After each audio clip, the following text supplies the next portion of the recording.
یہ محل لوگوں کو نظر بد کا شکار بنایا جائے. میں نے جب اس کتاب کو مجموع نورین میں پڑھا تب مجھے یقین آیا کہ آپ کتنے بڑے بڑے علامہ اس واقعے کو لکھتے گئے, مگر اس پہ بھی نظر کرتا ہے. ارے کہا صاحب اس واقعے کی سند کیا ہے؟ جب اہل بیت کا مسئلہ آتا ہے تو سندیں کیوں یاد آنے لگتی ہیں؟ نہ جانے کتنی شخصیتیں ہیں جو بے سند مانی جا رہی ہیں. لیکن اہل بیت کا مسئلہ آیا اور سند یاد آنے لگی. دو واقعات پر سب سے زیادہ نظر گرتا, ایک واقعہ راہب والا واقعہ اور ایک واقعہ یہ یہودی کے مکان والا واقعہ. میں نے تو بہت غور کیا تو پتا چلا کہ ان دونوں کا مسلمان سے کوئی تعلق ہی نہیں ہے. ایک کا تعلق عیسائیوں سے ہے اور ایک کا تعلق یہودیوں سے ہے. یہ مسلمان بیچ میں کہاں سے آ گئے؟ پتہ چلا انہیں لانے والے یہودی اور عیسائی ہیں. اب اگر الہ آباد میں میری یہ بات کمزور پڑ گئی, میں یہ کہہ رہا ہوں کہ مسلمان کا دشمن ہو کر آتا ہی نہیں اگر بیک میں عیسائی اور یہودی نہ ہوتے.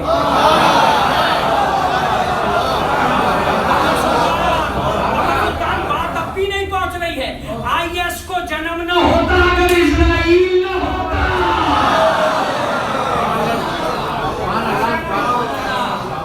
دیکھیے زہر کا پیالہ تو جوبا کے ہاتھ میں تھا مگر زہر کا حوالہ عیسائی کے ہاتھ میں تھا. میں بس آپ سے ایک اپیل کرنے جا رہا ہوں کہ جب کسی دوسرے مسلمان کے مخالف بننا یہ ضرور سوچ لینا کہ زہر عیسائیوں کا تو نہیں ہے. بغیر عیسائی کے نہ قلم اڑے گا نہ آدمی. جتنے بھی آدمی ٹوٹیں گے یہودیت پیچھے ہوگی, جتنے بھی حالات بگڑیں گے یہودیت پیچھے ہوگی, عیسائیت پیچھے ہوگی. آج بھی یہی ہو رہا ہے, کل بھی یہی ہوا تھا. اگر ہم نے اس کو پہچان لیا تو میں نے پوچھا, میں نے کہا کہ راہبو تمہیں بھی کیا پڑی تھی کہ تم حضرت امام حسین کے دروازے پر چلے گئے؟ ارے واقعہ ہی ختم ہو جاتا ہے یار, تمہارے اپنے مر گئے تھے کیا؟ میں تذکرہ کر رہا ہوں, واقعہ نہیں کر رہا. تبصرہ کر رہا ہوں, واقعے پہ میری بحث نہیں کہ واقعہ ہے کہ نہیں ہے, تبصرے پہ میری بحث ہے. میں نے تو اس عیسائی کو ڈانٹا, تو کیوں گیا تھا وہاں؟ ارے اس نے کہا ان کے علاوہ کوئی تھا ہی نہیں جس کی دعا پر ہمیں بھروسہ ہو. میں نے کہا کیوں؟ کہتے ہیں سارے مر گئے تھے. کہا میں نے تو میدان مباہلہ میں دیکھ لیا تھا.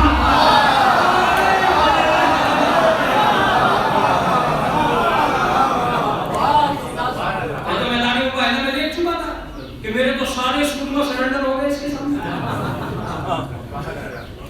اس لیے میں گیا تھا, میں تو رسول اللہ کے پاس گیا تھا. میرا سوال یہی تو ہے کہ مسلمانوں کو کیا پرابلم ہے اس واقعے سے, کیا الجھن ہے اس واقعے سے؟ صاحب الجھن ہے عیسائیت کو یہ واقعہ اس لیے برا لگ رہا ہے کہ جب تک یہ واقعہ رہے گا ہمارا راہب فقیر بنا رہے گا, حسین امیر بنا رہے گا.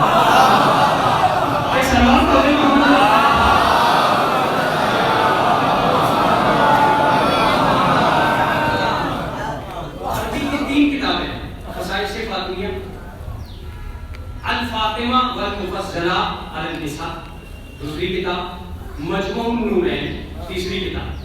ان تین کتابوں میں تواتر کے ساتھ خصائص فاطمیہ کا ذکر کیا گیا ہے اس یہودی کے واقعے کا کہ بی بی شادی کرنے کے لیے, شادی میں شرکت کرنے کے لیے گئی. سوچیں, شادی میں شرکت کرنے کے لیے بی بی گئی, اور یہاں جو بہت اچھی بات مجموع نورین والوں نے لکھی ہے وہ مجھے پسند آئی. انہوں نے کہا لوگ اس واقعے کو اس لیے مٹانا چاہتے ہیں کہ یہ بی بی کی خصوصیت میں سے ایک ہے, اس لیے کہ دنیا میں کوئی عورت ایسی ہے ہی نہیں جو جنت کا لباس پہن کر زمین پر ٹہلی ہو.